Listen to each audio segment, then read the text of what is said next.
രാത്രിയും ഉണർന്നിരിക്കുന്ന കൊച്ചി നഗരത്തിൽ കേട്ടുകേൾവിയില്ലാത്ത തരത്തിൽ ആക്രമിക്കപ്പെട്ടിട്ടും പുഞ്ചിരിയോടെ അവൾ തിരിച്ചുവന്നത് ഇന്നാട്ടിലെ നിയമവ്യവസ്ഥയോടുള്ള അചഞ്ചലമായ വിശ്വാസം ഉള്ളിൽ നിറച്ചാണ്.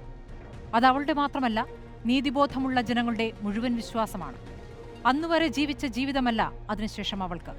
വിചാരണകൾ നേരിട്ടത് കോടതി മുറിയിൽ മാത്രമല്ല, സാമൂഹികമായും സൈബറിടത്തിലും അധമക്കൂട്ടത്തിന്റെ വെർബൽ വിചാരണകൾ. അപ്പോഴും നിവർന്നു നിന്നതും പുഞ്ചിരിച്ചതും നിയമത്തിലുള്ള പൂർണ്ണ വിശ്വാസത്തിലാണ്. ആ നിയമവ്യവസ്ഥ 8 ആണ്ട് നീണ്ട വിചാരണയ്ക്കൊടുവിൽ ഹീനകൃത്യം ചെയ്തവർ, ഒരു സ്ത്രീയോടും ചെയ്യാൻ പാടില്ലാത്ത ക്രൂരത ചെയ്തവർ കുറ്റക്കാരെന്ന് കണ്ടെത്തി. അത്രയും ആശ്വാസം. അപ്പോഴും ആ സ്ത്രീയിൽ മാത്രമല്ല, കേട്ടവരിൽ എല്ലാവരിലും അവശേഷിക്കും ഒരു ചോദ്യം.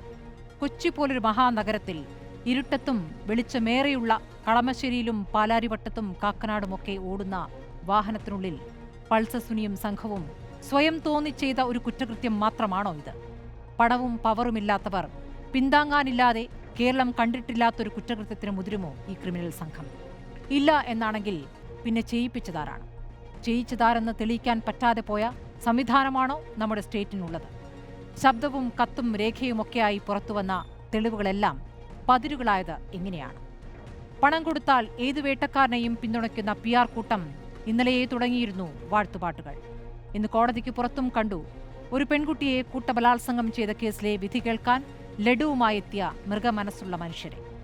കുറ്റവിമുക്തരാക്കപ്പെട്ട 8ാം പ്രതിയുടെ ആദ്യ പ്രതികരണത്തിൽ മുൻകൂട്ടി തയ്യാറാക്കിയ പോലൊരു ഭീഷണിയുണ്ടായിരുന്നു. ഗൂഢാലോചന തുടങ്ങിയത് മഞ്ജു വാര്യരുടെ വാക്കുകളിൽ നിന്നാണത്രേ. സഹപ്രവർത്തകരോടുള്ള ക്രൂരതയിൽ വാക്കുമാറ്റാതെ, മൊഴിമാറ്റാതെ, കൂറുമാറാതെ നിന്നവരാണവർ. ഉറച്ചുനിന്ന സ്ത്രീയാണ്.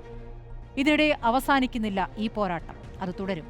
രാജ്യത്തെ അനേകായിരം അതിജീവിതമാർക്ക് മാതൃകയായി അവൾ ഇവിടെയുണ്ട്. അവൾക്കൊപ്പം ഞങ്ങളുമുണ്ട്. റിപ്പോർട്ടർ. അതേത് കാലം വരെയും പ്രിയപ്പെട്ടവളെ. കവി ഇടശ്ശേരി പറഞ്ഞതുപോലെ, കുഴിവെട്ടി മൂടുക വേദനകൾ, കുതികൊള്ളുക ശക്തിയിലേക്ക് നമ്മൾ.